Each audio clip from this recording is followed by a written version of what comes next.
Welcome into the 49ers Report by Chat Sports. I'm your host, Chase Senior. Coming up on today's show, a 49ers news and rumors mailbag. We go live here on the channel, in season, off season, every single Tuesday, 7 o'clock Eastern, 4 o'clock Pacific. Make sure you subscribe and join us as the largest 49ers news and rumors channel on YouTube as we bring you free daily videos. First question coming in from Matthew Bowman. Deebo about to get this bag this offseason? He is. Deebo Samuel went on in 2021, now into 2022, having one of the best all-around offensive campaigns that I can remember in the history of the franchise.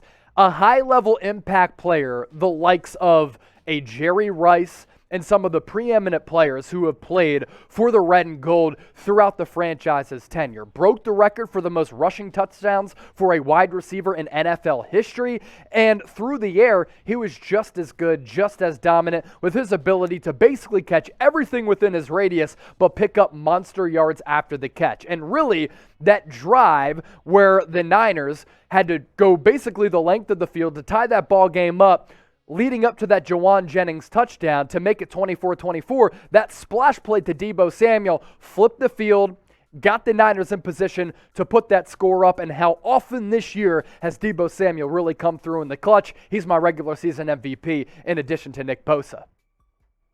Ryan McDonald, bang bang, should the NFL be including the AFC tuck the chain for Deebo? Because you better believe Deebo is coming. I cannot understate or overstate how great Deebo Samuel has been this year. One of the best all-around offensive Swiss Army knives in the NFL. And he's not going to win the MVP, of course. I think it's going to go to Aaron Rodgers or Tom Brady. He's not going to win Offensive Player of the Year. He will be mentioned in that conversation, though. Alberto Soto. We need to give Jauan Jennings his flowers. He showed up. He really did. And if you look back at his stats this year, they're not going to pop off the screen at you, right? But almost all of his catches have come in really big situations, and almost all of them have gone for first downs. And he bailed this Niners offense out multiple times in regulation and in overtime against the Los Angeles Rams. 2 touchdowns, but you can make the argument some of the other plays he made as a pass catcher and as a blocker, doing extracurricular things, even more impactful than those 2 scores. Huge game coming up on Sunday at AT&T Stadium, not far from us, Chat Sports Studios in Dallas, Texas. I'm rocking Niners gear, walking the streets of Dallas all week. That's why you subscribe to the channel. Let me know who you got. I'm riding with the Niners. I'm typing in SF. If you're going with the Cowboys, type DAL, but I think the Niners can pull off the upset. Bailey the Golden. Nice dog there. I love dogs. Do you think 49ers should trade Deebo Samuel and Jimmy Garoppolo for Stafford and Odell Beckham? Are we serious? Absolutely no way. You got to lock up Deebo Samuel, as we talked about a little bit earlier from that commenter, to a long-term contract, and I think he's going to get the bag this year. Can you trade Jimmy Garoppolo away for a second-round pick? Yeah, but you trade him away for Matthew choke artist Stafford and Odell Beckham Jr.?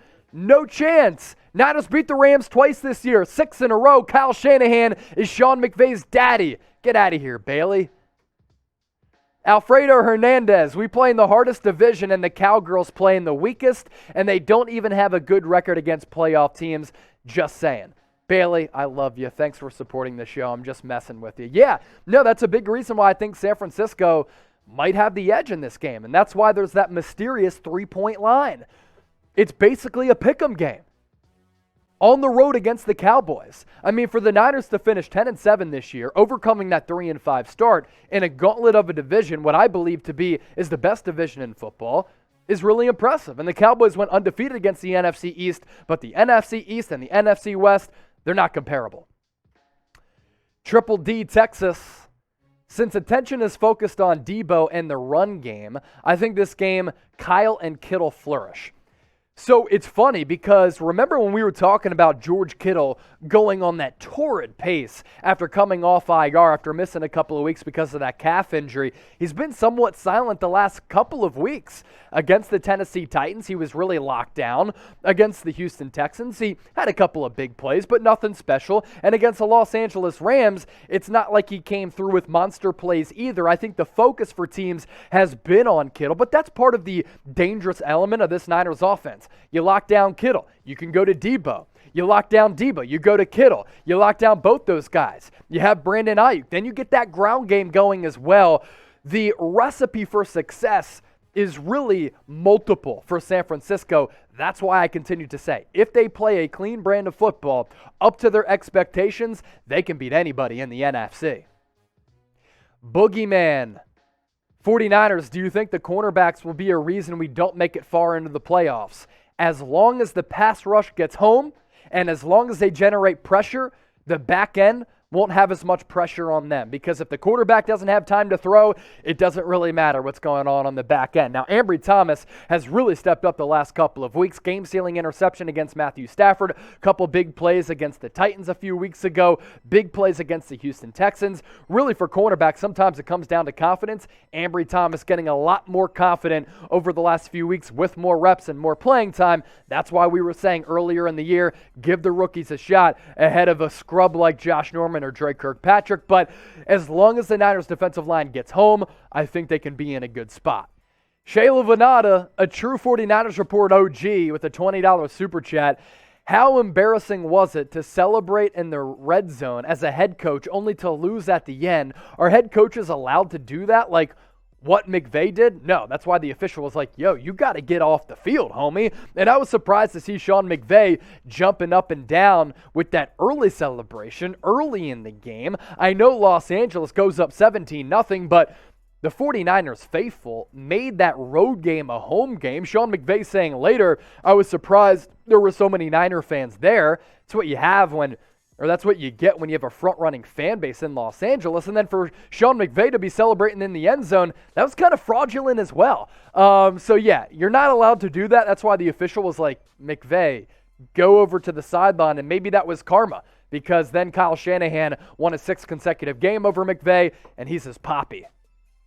Oswald Vasquez. I wanted Ambry's head earlier this year, but his progression since has me putting him on a pedestal. People forget he was off of football for a bit. Yeah, no, that's what I continue to say when people were coming at his neck. They're like, how could he be a third-round pick?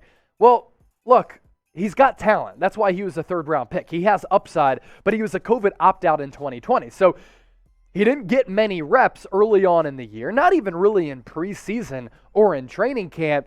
But with cornerbacks, it's about confidence. So you start to make plays after going through the doldrums of the regular season, that confidence starts to go up. And with experience, you just kind of know what to do more often. So Ambry Thomas has come a long way.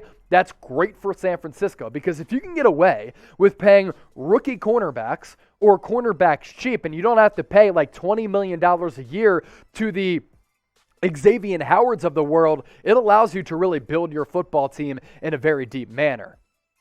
Make sure you subscribe to the 49ers Report by Chat Sports during our incredible watch party on Sunday, in which 82,000 people joined us. We picked up 1,400 subs over the span of a couple of hours, and in the process surpassed 50,000 subscribers. Whether the Niners are playing or not, in season, out season, we have you covered with free daily videos. Make sure you hit that red subscribe button down below and join the faithful family here at Chat Sports. Today's show brought to you by our sportsbook partner, BetUS. They are offering a 125% deposit bonus if you go to chatsports.com/49bet and enter the promo code Niners125. The Cowboys 3-point favorites at AT&T Stadium. The over-under set at 49.5. Basically, this is a pick'em game. Odds makers, they kind of like San Francisco to pull off the upset and get that win to move on to the divisional round of the NFL playoffs. And we'll continue to tell you about our sportsbook partner, BetUS, because if you sign up, you have a chance for us to send you a free 49ers jersey. Scarlet, red, and white jerseys available right now. All sizes for Jimmy Garoppolo, Trey Lance, George Kittle. Here's how you get a free jersey. Head to chatsports.com/49bet. Enter the promo code Niners125. You sign up, deposit at least $100. And by doing that, by plugging in that link in that promo code, you automatically get a 125% deposit back. That's $225 to game with. Make a bet of any dollar significance. Take the Niners +3 and then email us jersey@chatsports.com letting us know that you followed all those steps, and we'll send you a free Niners jersey. New Money Beats. What do you think the game plan should be against Dallas? I kind of have my keys to winning. Got to get pressure on Dak Prescott. Have to run the football because the Cowboys are weak against the run. can't turn the football over, and really just continue to play like you've played while being one of the hottest teams in the NFL the entire back half of the season. So establish the run, don't turn the football over, get that pass rush on Dak Prescott, because if he has time to throw, they have a bevy of weapons who they can carve you up with. DCQ, how do you feel about Greenlaw? I thought he looked good, and I thought he brought a nice little dynamic and physical element to the Niners defense. It was great to have him back, and the Niners going into this playoff game really are at full strength, one of the healthiest that they've been all throughout this year. So Dre Greenlaw back was great. You're going to get a probably healthy Azeez Al-Shire. Hopefully, Trent Williams is going to be able to get back on the field coming off that elbow injury as well. We're, of course, recording this during our live show on Tuesday, so something we'll continue to monitor all throughout the week. H. Lopez, what's a realistic expectation for the postseason? Look, they could easily lose against the Dallas Cowboys, and just as easily as they could lose, they could make it to the Super Bowl. I mean, they play with a style that translates to January football, and they can play in different types of weather because they can run the football. They're really physical at the line of scrimmage and at the point of attack, offensively and defensively. They have a very good pass rush, and if they have to run it, they can. If they have to throw it and get in a shootout, I think they have the firepower to do that as well. Interested to get your thoughts on this, Niner gang. Who was the 49ers regular season MVP? For me, kind of has to come down to Deebo Samuel, Nick Bosa. Drop me some names in the comment section right now. Javi, hopefully I pronounced that right. Will the Niners change the run game going into a passing game to surprise the Cowboys expecting run game? Cowboys are 16th against the run, so I think San Francisco going to try to establish that ground game, really eat up a lot of clock, and if they control time of possession, it's not a bad formula for success. Mama G, 33K, do you think having Greenlaw and Mosley is a big plus for our defense? It's a huge plus. I mean, Emmanuel Mosley had that interception of Matthew Stafford. He's been one of the best Niners cornerbacks this year. Without Jason Verrett, he's really been able to step up on that outside. And Dre Greenlaw, very good linebacker, in addition to, of course, Fred Warner and Azeez Al-Shire. So, yeah, huge additions for this Niners team. If we get to 6,000 followers on Twitter, I don't know, I'm going to do some type of celebration here on the 49ers Report.